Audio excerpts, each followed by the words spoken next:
Hi everyone, I am Abdul from AM Graphix. Today in this video, I will show you how to cut out tree in Photoshop. So let's get started. First, go to channels and find a channel that have more contrast with the background.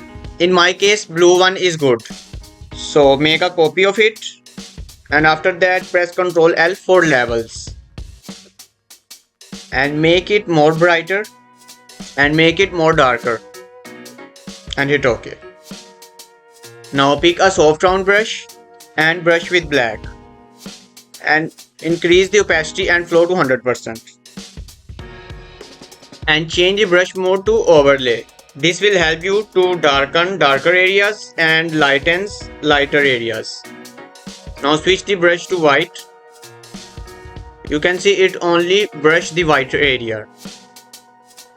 Now reduce the opacity and start brushing over the tree. Now again switch the brush to black and increase the opacity and fill back to 100%. After complete the brushing, select pixel by holding Ctrl and click on channel thumbnail. Now back to RGB and now back to the layers and add a layer mask. To invert the layer mask, press Ctrl I and see how we can easily cut out a tree.